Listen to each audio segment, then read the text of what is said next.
Allez, bonjour à tous, j'espère que vous allez bien. Aujourd'hui, on va faire une analyse complète sur Atom, Cosmos. La dernière fois que j'en avais parlé, on n'avait pas encore break ce niveau-là. Donc là, on a pas mal de choses à dire. On fera une analyse assez complète, comme d'habitude, d'un point de vue investissement long terme, également d'un point de vue trading plutôt court-moyen terme. Vous verrez ce que je renforce, est-ce que je vends mes atomes, est-ce que je patiente. Comme d'habitude, je serai 100% transparent avec vous et je vous ferai une update assez complète. Avant de commencer l'analyse, je tiens à vous rappeler, c'est la rentrée et vous pouvez profiter de 200 € offerts sur le programme Devenir Trader. C'est un programme qui s'adresse à toutes les personnes qui veulent développer une stratégie de trading rentable. Je te partage également ma stratégie de trading, mes différents setups. Je t'apprends à bien gérer ton risque, à maîtriser l'analyse technique comme un professionnel, à avoir une bonne psychologie. C'est un programme d'environ 27 heures qui va te permettre d'avoir tous les éléments pour devenir un trader rentable, et c'est également un accompagnement. Je ne te lâche pas tant que tu n'as pas réussi, que ça soit un accompagnement en message privé, via un coaching, via un groupe privé que tu peux retrouver dans le Discord. Voilà. Ici, il y a tous les élèves, tous les membres qui ont suivi le programme ont accès à ce groupe ici. Et voilà, tu peux tout simplement profiter pour discuter avec d'autres personnes, dont moi, pour tout simplement devenir un trader rentable. Donc c'est un programme très complet qui ne va pas se terminer en quelques jours. Ça demande vraiment quand même un investissement de ton côté. Et c'est un programme qui a été suivi par plus de 150 personnes. Tu peux d'ailleurs retrouver des témoignages qui sont partagés dans le Discord de personnes qui ont suivi le programme. Je t'invite à rejoindre d'ailleurs le Discord public et de regarder ces témoignages là, ça peut te donner un avis tout simplement sur ce programme là que tu peux rejoindre. En tout cas, tu peux profiter de l'offre en cours sur la rentrée, 200 € offerts, je te mets le lien en description et si tu as des questions, n'hésite surtout pas à me contacter en message privé. Alors, au niveau d'Atom, sur du long terme, on a break un niveau assez important, vu que c'était notre bad range, notre range d'accumulation, une accumulation potentielle. Maintenant, on est sur le break de cette accumulation qui est plutôt du coup une redistribution, parce que on peut pas savoir à l'avance que c'est une accumulation tant qu'on n'a pas break par le haut. Donc à partir du moment où on break par le bas, on avait ici une phase de distribution, on a une nouvelle phase de distribution à ce niveau-là. Donc moi, qu'est-ce que j'ai fait? Et bien déjà, il y a 1 mois, 2 mois, je vous avais dit que de mon côté, je ne cherchais plus à acheter de l'atome. J'en ai accumulé à l'intérieur de ce range-là, à ce niveau-là, à plusieurs points d'entrée. J'avais un prix moyen vers les 8,5 $.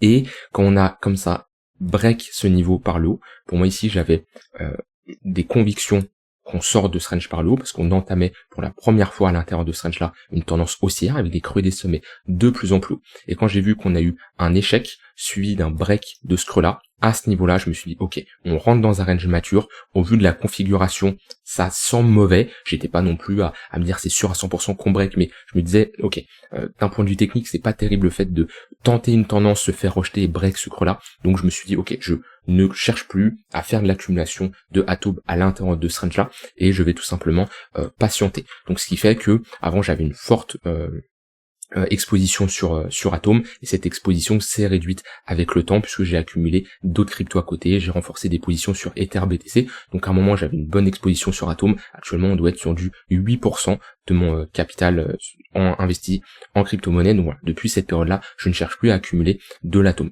Est-ce que c'est pour ça que actuellement je commence à panic sell, je commence à vendre? Absolument pas. Pour moi, d'un point de vue fonda, ça reste un projet très solide où j'ai de fortes convictions dans ce projet-là. Et c'est là l'importance d'avoir des convictions dans le projet que vous investissez, parce que quelqu'un qui est rentré ici et qu'on a un projet comme ça qui tape un moins 70%, peut-être qu'il va panic sell au point le plus bas parce que il a pas de conviction dedans, ou c'est parce que quelqu'un lui a dit d'acheter. Voilà. Quelqu'un qui a des convictions dans un projet, il sera beaucoup plus solide dans les périodes difficiles. Et actuellement, Atom, c'est une période qui est difficile. Maintenant, heureusement, ça reste un projet quand même qui génère des revenus via le staking, qui est quand même un revenu assez intéressant, via des airdrops. Donc si j'ai un prix moyen d'achat vers les 8,5, je suis sur un drawdown là de moins 50%. Si on prend le staking, si on prend les airdrops qui étaient très intéressants, même si j'ai toujours des airdrops que je n'ai pas vendus, mais j'ai quand même pris des profits, notamment sur Saga, je dois être sur du moins 20% sur Atom. Maintenant voilà, je l'accepte, d'accord. C'est sûr que c'est pas ma ligne qui a le mieux performé, mais je suis patient sur Atom. Par contre, on est dans une phase où je ne vais pas accumuler à nouveau du Atom parce que j'estime que techniquement c'est pas intéressant pour le moment. Et c'est là où le fonda peut être très intéressant, ce qui est le cas selon moi d'Atom. Alors peut-être que je me trompe, peut-être que mon analyse fonda n'est pas bonne, ça c'est le temps qui va nous le dire. Et pour le moment, si je me base que sur la charte, je peux dire que mon analyse fondamentale sur Atom n'est pas terrible. En tout cas, elle n'est pas reflétée dans le prix. Par contre, je suis convaincu que Atom ça reste un très bon projet et actuellement, on est quand même dans des zones compliquées. C'est là où la différence entre le fonda et l'analyse technique. L'analyse technique me dit une chose, le fonda m'en dit une autre, et là, l'analyse technique me dit que, attention, on a break un niveau et rentrer en position ici, alors qu'on est dans une tendance baissière, des moyennes mobiles qui sont orientées à la baisse. Vous voyez ici, on avait break le tunnel daily, on était dans un range qui commençait à être mature, et là, on est dans une dynamique baissière avec des moyennes mobiles sur du court terme qui font toujours office de résistance. On verra ça par la suite si on peut prendre des opportunités sur du trading, mais vous voyez, d'un point de vue long terme, comme je le dis, c'est compliqué. Donc moi, je suis dans une phase où c'est toujours un projet que je tiens dans mes positions, dans mon portefeuille, mais je vais patienter, je ne vais plus chercher à en accumuler. Même si on est sur des niveaux de prix qui sont intéressants, je préfère rentrer légèrement plus haut, mais avoir de meilleures convictions d'un point de vue technique, que de me positionner ici et d'acheter potentiellement un couteau qui tombe, parce que on est sorti quand même d'un range par le bas, on l'a break, et le range on l'a break et on ne l'a pas réintégré, d'accord? C'est pas par exemple comme Chainlink, ou Chainlink, vous voyez, ici, on break et direct on réintègre. Ça c'est plutôt bullish. Sur Atom, c'est différent. Vous voyez, hop, on break, on réintègre pas, on se fait rejeter, et on entame toujours la poursuite de notre dynamique qui est baissière. Alors il y en a qui vont me dire oui, mais Atom il baisse parce que on a une supply infinie et on a une inflation qui est assez importante. Alors oui, on a une inflation, ça veut dire que on a des tokens qui sont ajoutés, qui sont émis en permanence, et du coup on a une inflation qui est assez importante. Sauf que cette inflation, vous devez l'accepter, et de toute façon, c'est en stackant que vous vous protégez de cette inflation. C'est qui les personnes qui sont impactées par cette inflation? C'est les personnes qui ne stakent pas. Quand vous stakez, vous générez des atomes, d'accord? Et c'est on va dire la récompense en acceptant qu'on ait tout simplement une inflation. Donc si vous stakez, vous n'êtes pas impacté par cette inflation. Par contre, oui, si vous ne stakez pas vos atomes, là vous êtes impacté. Et on le voit bien, parce que si je prends CryptoCap et je prends Atom, on voit bien que sur le market cap, on n'a pas encore break notre range par le bas. Alors oui, on est passé sous ce niveau-là, bien sûr, je suis d'accord avec vous, mais on n'a pas break ce range. On voit la différence entre le market cap et le prix. Maintenant, voilà, oui, si vous possédez des atomes sans les staker, donc vous ne bénéficiez pas des airdrops et des rewards via le staking, oui, c'est une bêtise selon moi d'acheter Atom, parce que Atom, faut pas croire c'est un projet qui va faire non plus x300, qui va aller chercher les $1000. Non, mais voilà, si déjà vous stakez, vous allez avoir une compensation via les rewards du staking plus les airdrops, déjà ça compense une partie. Alors je vous dis pas que c'est en faisant ça que ça va être le meilleur investissement, etc. Je vous dis juste que les gens qui se plaignent de l'inflation, c'est vrai, il y a de l'inflation sur Atom, on peut pas le nier, mais celui-ci est absorbé par les gens qui stake, vu qu'ils génèrent des rendements via les atomes qui sont tout simplement émis en permanence. Donc ça c'était sur Atom sur du long terme. Donc globalement, comme je l'ai dit, moi en tant qu'investisseur sur Atom et en tant que personne positionnée sur Atom depuis déjà des années, et actuellement je maintiens ma position sur Atom, mais je n'en accumule pas davantage parce que j'estime que techniquement ça s'est dégradé, d'accord? Et mon exposition a été réduite sur Atom, et j'ai une exposition qui a plus augmenté sur des projets comme par exemple Ethereum. Maintenant, si je chercherais à me positionner sur Atom, j'attendrai d'un point de vue technique d'avoir soit une pattern de retournement, quelque chose comme ça, d'accord? Voilà. Quelque chose qui me dit, ok, on passe d'une dynamique baissière à une dynamique qui est haussière, où là je pourrais me positionner, vous voyez, ce genre de pattern de retournement. Voilà, on en a ici DW, on pump, on a à nouveau DW dans DW, pullback, enfin break, pullback sur la ligne de coup, voilà. Ça c'est ce que j'aimerais voir pour me positionner. Ça c'est le premier cas. Le deuxième cas, on a un pump assez important, et on a une réintégration de ce range-là. Alors là, la réintégration suivie du pullback, ça peut être une très bonne zone pour chercher des achats, pour jouer la réintégration. Et ça serait une charte qui ressemblerait à Chainlink, alors on passerait beaucoup plus de temps sous le range, mais on serait dans ce genre de configuration de phase de phase de range, break ici, phase de manipulation, et on a une réintégration, et ça serait plutôt bullish. Donc c'est les deux cas que je surveillerais moi sur Atom si je n'étais pas positionné et je voudrais me positionner. Voilà, donc globalement, donc vaut mieux patienter, on peut aller encore plus bas, je dis pas le contraire, et c'est là l'importance d'attendre qu'un potentiel bottom soit tout simplement validé. C'est ce que j'aimerais voir en tout cas sur Atom si, comme je l'ai dit, je n'étais pas positionné. Maintenant, sur du plus court terme, eh ben on est toujours dans une dynamique qui est baissière. On voit qu'on fait toujours des creux et des sommets de plus en plus bas. De toute façon, vous voyez, je mets les moyennes mobiles, on regarde le tunnel 4 heures, et le tunnel 4 heures, depuis que le tunnel 1 heure est passé en dessous, c'est-à-dire depuis avril 2024, eh ben on a une dynamique qui est baissière, qui est bien l'idée, qui est bien suivie par ce tunnel 4 heures. Le 1 heure qui est sous le 4 heures, et le 4 heures qui fait toujours office de résistance. Ici, ici, ici. Et ça, c'est des positions qui peuvent être prises pour un swing trader, pour jouer la continuation de notre tendance. Et de la même manière, quand on est dans une tendance haussière, vous voyez, c'est l'inverse. Le 4 heures fait office de support. À un moment, on va le break. Quand on va le break, on a de grandes chances d'aller chercher le tunnel daily, ce qui peut être le cas sur Atom. Ça se trouve, on va consolider, on va break le 4 heures. Dans ce cas-là, on aura de grandes chances d'aller chercher le tunnel daily, qui sera une bonne zone pour, pourquoi pas, chercher des shorts. De la même manière ici, on a break le 4 heures, on a été chercher le tunnel daily, ici qui faisait office de support, et on a rejeté et on a continué notre tendance. Et moi c'est ce que je surveillerais pour quelqu'un qui trade Atom. Actuellement on est dans une dynamique qui est baissière, donc ça sert à rien de commencer à chercher des achats pour faire de la contre-tendance. Toutes les moyennes mobiles sont orientées à la baisse. Je passe même encore sur du plus court terme, on voit bien qu'on a un 4 heures qui est sous le tunnel daily.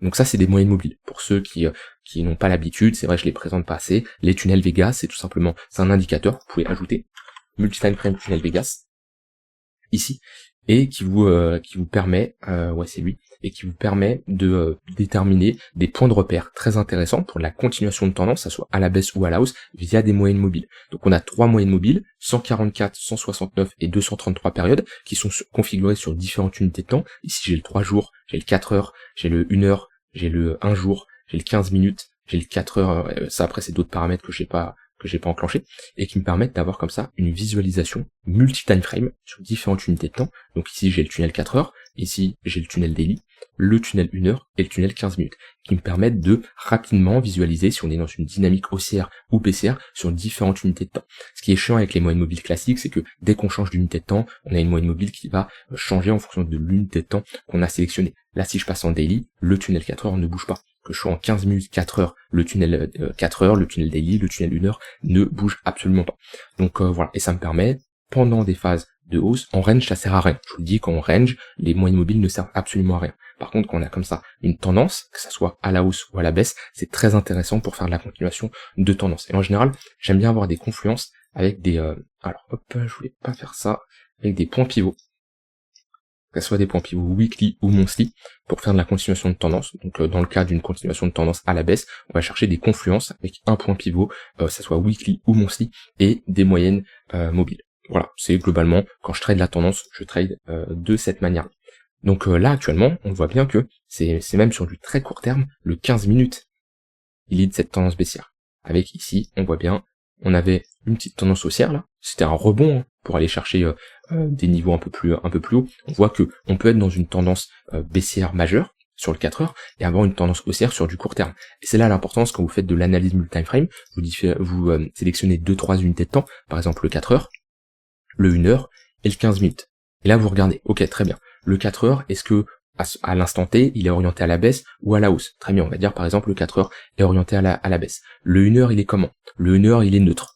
Le 15 minutes, il est comment? Le 15 minutes, il est orienté à la hausse. Vous voyez, on serait plutôt dans ce que je viens de décrire, dans ce genre de configuration. C'est-à-dire qu'on a un tunnel 4 heures qui est bien orienté à la baisse, un 1 heure qui est plat, et un 15 minutes qui est orienté à la hausse. Donc là, pour quelqu'un qui fait de la continuation de tendance ou de l'analyse multi-time frame, c'est compliqué, vu qu'on a une contradiction entre le 4 heures, le 1 heure et le 15 minutes. Par contre, au moment où on a un break à la baisse, par exemple, et qu'on passe en dessous de ce niveau-là, ici, là c'est très intéressant, parce que quand on passe sous ce niveau-là, on a quoi? On a un 4 heures qui est baissier, le 1 heure il est comment? À ce niveau-là, il est baissier, on a en plus le 15 minutes qui crosse à la baisse, et le 15 minutes est comment? Il est également baissier.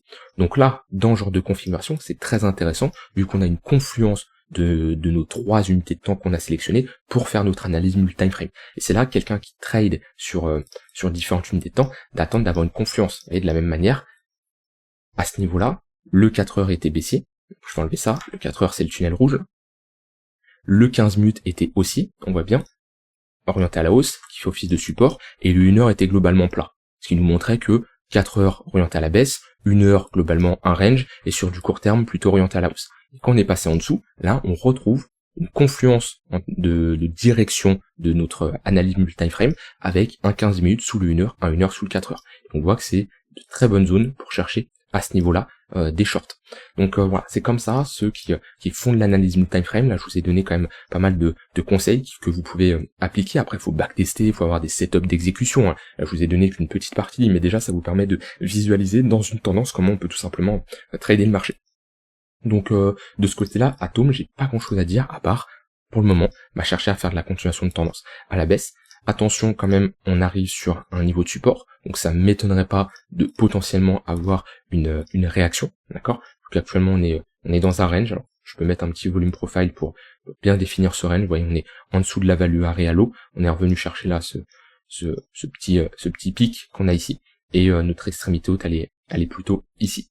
Je dis pas qu'on va revenir aussi haut et qu'on va auto rebondir, mais ça peut arriver sur une extrémité basse comme ça, d'avoir un retracement, au moins de retourner chercher la value area low, et si on a des acheteurs qui poussent un peu plus, de retourner chercher notre milieu de range qui est à peu près par là. Maintenant, de base, faut penser qu'on est dans un range précédé par une dynamique qui est baissière, donc ce range-là, techniquement, a plus de chances de break par le bas. Quand on a comme ça un range, ce qui est important, c'est de savoir par quoi est précédé notre range. S'il est précédé par une dynamique baissière, on a plus de chances d'avoir une continuation. Et dans ce cas-là, vaut mieux chercher à short les sommets, d'accord? Par contre, si on a un range qui est précédé par une dynamique haussière, vaut mieux chercher les achats plutôt que les shorts parce qu'on a plus de chances. Alors bien sûr, on peut shorter ici, comme on peut acheter ici, mais on doit avoir un risque qui doit être beaucoup plus modéré, mieux géré, parce qu'on est un peu à contre-tendance de la tendance de fond, d'accord, la tendance primaire.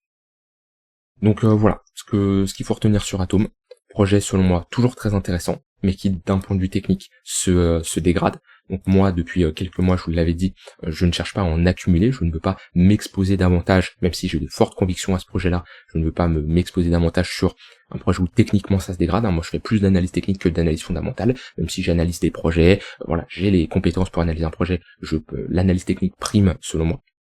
Donc ça c'est ce que je surveille. Si je n'étais pas positionné, comme je l'ai dit, soit attendre qu'on pose un bottom, une pattern de retournement en weekly, avec une grosse phase d'accumulation, on break, ça peut être une bonne zone, ou alors une réintégration de ce niveau-là. Donc ça c'est mon avis sur du long terme, et sur du court terme pour le moment, chercher à faire de la continuation de tendance, d'accord? Et avec ce que je vous ai montré sur l'analyse multi-time frame, d'accord, avoir une confluence avec 2-3 unités de temps. Je vous recommande d'avoir minimum 2 unités de temps, 3, ça peut être bien aussi, mais ça sert à rien d'aller au-delà. 2, 3, c'est bien. Après, quand on commence à avoir 4, 5, 6, les gens qui commencent à regarder le monthly pour au final prendre une position sur du 1 minute, c'est pas ça trader. C'est absolument pas trader, et ça ne sert à rien. Le 1 minute n'a aucun impact sur le monthly. Et c'est pas parce qu'on est sur un niveau de support monthly qu'il va y avoir une réaction en 1 minute. Non, prenez 2, 3 unités de temps. Si vous pouvez prendre par exemple du 1 minute, 5 minutes, 15 minutes, du 15 minutes, 1 heure, 4 heures, du 1 heure, 4 heures daily, du 4 heures daily weekly, ou même du daily, weekly, monthly. Mais ne faites pas du monthly, daily, weekly, etc., etc. Ça n'a aucun intérêt. Voilà sur Atom, j'espère que cette vidéo vous aura éclairé, vous aura aidé. Comme je dis, faites du staking, et c'est important pour quand même bénéficier des airdrops et de ne pas prendre l'inflation qui se cumuler à des années, ça fait quand même beaucoup, hein. Vous avez un manque à gagner qui est quand même important. Donc voilà, j'ai dit ce que j'avais envie de dire. On a parlé trading, on a parlé investissement. Je vous rappelle, vous avez 200 € offerts pour la rentrée, d'accord, à utiliser dès maintenant. Je vous mets le premier lien en description si vous voulez vous former et développer une stratégie de trading rentable. Et je vous dis à demain pour une prochaine vidéo. Bye bye.